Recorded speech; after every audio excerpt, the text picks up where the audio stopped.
Well, enough is enough. Easily said. Is the cure worse than the sickness? Should a whole industry that employs thousands be crippled when everybody else is learning to live in this tumultuous time? Well, the cruise leadership says no. Let us sail. In today's episode of the Lido Loca Cruise Show, let's talk about what's going on at this virtual meeting of cruise leaders and what they're saying about the future of cruising.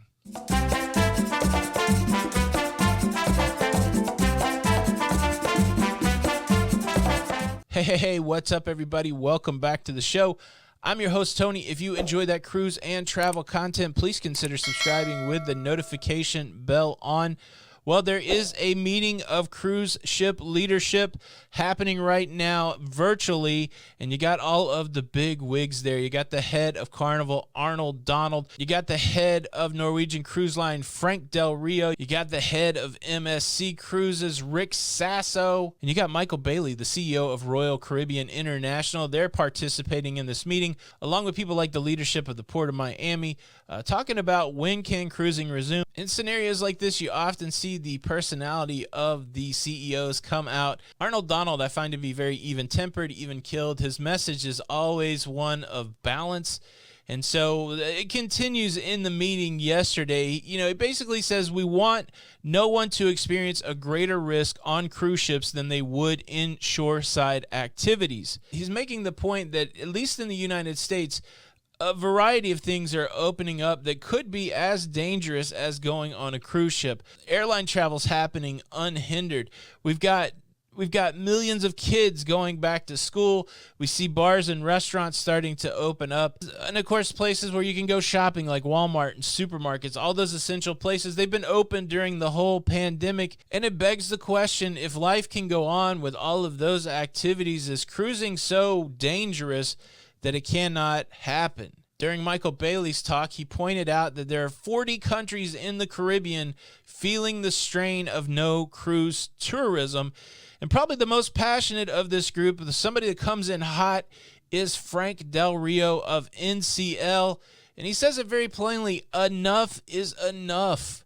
It's been more than 6 months. We as an industry, as a society, have learned a lot about how to live alongside COVID. He continues on. He says, all we're asking for is the opportunity to demonstrate that we take this very, very seriously. Health and safety are buzzwords we hear every day, but that has been the backbone of our industry forever. I agree with Frank Del Rio. If you look at how many people get sick on a cruise ship versus how many people cruise on a cruise ship, it is negligible from a statistics perspective. You are more likely to get norovirus at your local restaurant than you are on a cruise ship. And what's so frustrating to me in all of these comments about how let's let cruising just die, or let cruising go away, or let's not resume cruising, is the complete neglect of the human aspect of this.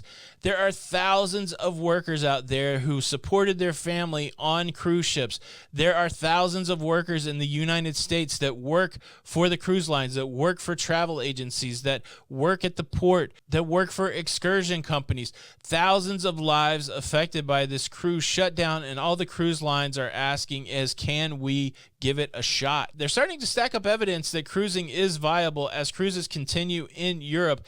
This is going to be the big evidence they bring forth to say that it is possible. The reality is, if something doesn't happen soon, it could be over for the cruise industry. Frank Del Rio continued on this point. He said the cruise industry is close to devastation. The market capitalization of 3 public companies has dropped nearly $50 billion. We've had to raise $20 billion. These were investment-grade companies whose balance sheets have been greatly diminished. We should not take for granted because we're here today. We will always be here. We have to get back to work. Mr. Del Rio did not stop there. He goes on to say we are affecting thousands of employees and their families and their children, yet we see airlines flying. I want someone to tell me how it's possible, how COVID-19 transmission doesn't occur on airplanes where you're sitting 4 inches from someone in the middle seat, yet it happens on a ship that is nearly 2,000 tons. It is unconscionable what's happened to the cruise industry. We've been quiet for too long. Then Frank, a la Babe Ruth, he calls his shot.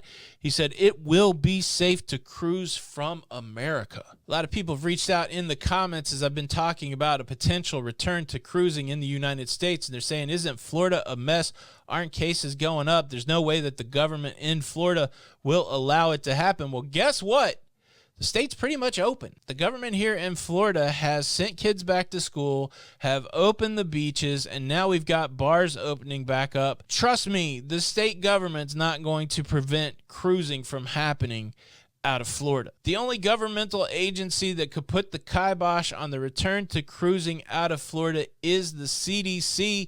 And will these words of these leaders fall on deaf ears, or will they let us open it up and try to cruise again? Are cruise ships any more dangerous than airplanes? Are having people on cruise ships any more dangerous than stacking our kids side by side in a classroom for hours at a time? Health officials will rule in on that, and governments will rule in on that, and I am hopeful. The cruise lines have developed health protocols. We see them on display in Europe.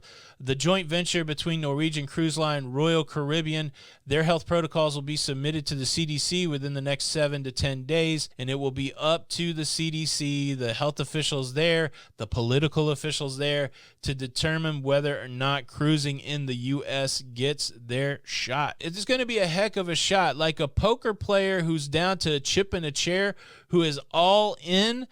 The cruise lines don't get this right. They restart and they can't make it happen. It's finito. But what's worse, dying without trying, or trying and seeing if you can succeed? To me, that's the American way. Oh, cruise fans, cruise fanatics, it's a crazy time. I know we all just want to get back on the high seas. For many of us, it is our livelihood. For many people out there, it's how they support their family.